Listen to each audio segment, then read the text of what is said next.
Let's transition to the 250 class. Show you the 250 highlights from round 1 of Pro Motocross. Moto 1, Tom Vial, Levi Kitchen almost coming together. Vial on the 16, controlling the motorsport.com whole shot.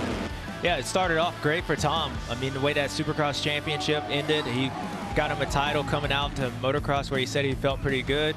Thought it was going to get going, and then he started making mistakes. All this was caused because before, Levi was going outside, inside, making Tom think, and Tom went on the outside, Levi went on the inside of him, and then this was an issue that AMA decided to get involved in. Tom goes off the track. Doesn't look like a no harm, no foul, right? But he ends up getting penalized at the end of the race, and it was kind of the recurring theme for Tom, going outside, letting the guys get in, and this is where Haiden Deegan made his pass, and then he went after Levi Kitchen at that point. Yeah, and it was a great battle between Kitchen. This is Kitchen's teammate, Masterful, big one here. Yeah, that was a tough one, and we saw guys going off the track all day long, and Ty was trying to stay on it, and that thing went sideways, but he was able to get up and still fight for it, but the battle was on. But before that, we got another rider going off the racetrack, and Haiden Deegan, which he does that again later on in the race. But for him, what I saw with Haiden Deegan today, he starts recovering, and like his belief, he knew he was going to catch Levi. I don't know if he believed in that or his mechanic was telling him that Levi was going to get tired. Either way, he was able to do it. And then this is so bizarre. The track marker gets stuck in Kitchen's boot, which I've never seen before. I don't know if anyone ever has. Just slow down to pull it out, and Deegan goes around. Yeah, absolutely. I haven't seen that. I also haven't seen a green leopard, and I've seen both of them today. The haircut on him. He was fast like a cheetah, but not quite quick enough to get the win. Haiden Deegan wins the first moto. We go to moto number 2. Great jump by Deegan this time. Yeah, great jump, and he didn't have to pass anybody. He was out front, and he basically dictated that race. But Levi Kitchen looked like he was riding better than he was even at first moto. I don't know if he heard the comments or whatnot. He felt confident, and he kept Haiden Deegan within 2 seconds of the whole race. Both those guys were going back and forth with tug of war. Unfortunately, Joey Savacci, after getting 5th that first moto, like he goes down in the first corner, and it gets up to like 13, but yep. 13. Tom Vial here. Now this is early in the race. Tom Vial was trying to get around Jalik, who rode good all day long, and he ends up losing the front end. And this was for 3rd place. He goes back, and then the race was on for him. He starts making his way up through all these guys. And this is where Nate Thrasher gets caught up. Nate was riding really good. He gets hung up behind a lap rider. Tom is over it.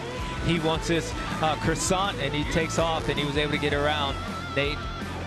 And this is a key pass on Swole, because Swole, Vial, and Chance Hymas all had a shot at the overall podium. Vial digging deep for it. Yeah, at one point, Tom was in the probably same position, but he was in 5th overall, so he got that point, and it went to 2 points, and it allowed him to get up into 3rd overall. So solid day for him. But the man of the hour was the man of the day. Except for that, you said the recurring theme going off the track. I guess they chose not to penalize him, as far as we've heard. Wasn't maybe on the gas as hard as Vial. Yeah, maybe not. Darn close, darn close. But great day for Haiden Deegan. Go 1-1. He's only done that 2nd time in his career. And big celebration with he and his mechanic, Brent Duffy, to 1-1 at the season opener. Kitchen kept it close right to the end. Yeah, those comments you mentioned, Deegan had said, I've ridden and trained with Levi not a lot. I know he's going to fade. He didn't fade in that second moto. It's close. 6 points is the gap after round 1. No, I mean, either you guys are really close friends to be able to say that, or whatever. That's some brave moment. But nonetheless, he didn't fade, and that was good. And that was the wide open class coming in. Haiden Deegan, who, as you said, might have been the odds-on favorite. He goes 1-1. Does that mean maybe it's not as wide open as we thought, or is it too early for that? Well, I think it seems like Haiden has the mindset of a guy that feels like if I get out front and I got mind control over Debo or all these guys. I mean, we heard what he said to even Levi. Yeah. But I like what I saw from Levi. I mean, I think for him, like, it's the most consistent he has been in the 250 class, even though he'll win a moto, but he'll get like 11th in one. He was solid today, and I don't know how he's always finished at this track, but he looked good to me. Joe Shimoda, we knew he was hurt coming into it, so I think he was good. But Chance Hymas he rode well too. Tom Vial, he said he wasn't going to be at his best here, but we kind of know how that goes, and he gets better as the year. So even though Haiden Deegan went 1-1, and right now he's your favorite, that 250 class is still wide open, even though Haiden went 1-1. Okay, and remember, Deegan did grow up here in California. Maybe that gives him a little edge. We'll find out. JT, you got some thoughts on everything we saw go down here at Fox Raceway?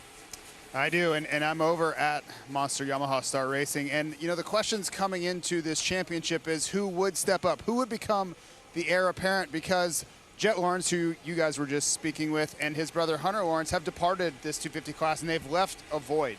And think about Super Motocross World Championship playoffs last year. Haiden Deegan wins the inaugural series of that, and we're like, it's on. Haiden Deegan is the guy. But then he loses the Supercross Championship, and we have to question it. You know, Vial was a little bit of an underdog, goes out and bests him. But, you know, you saw a little bit of attitude from Haiden Deegan on the podium today because he feels like this championship is his. He feels like he is that guy, and I think he sent a pretty clear message. Now, it's going to be a fight. You both mentioned Levi Kitchen. That was a really strong performance. But Haiden Deegan is back to that level of confidence that we left the Los Angeles Memorial Coliseum with. He believes that this is his class now. This is his time. And if someone's going to come up and take it with him, they're probably going to have to take it by force. That is true. Confidence goes a long way, JT, and that 1-1 out round one goes a long way toward building that. Hi, folks. Lee Diffie from NBC Sports here. If you truly enjoyed what you just watched, you can get more news, interviews, and highlights by subscribing to the Motorsports on NBC YouTube page. You can get it all, so go for it.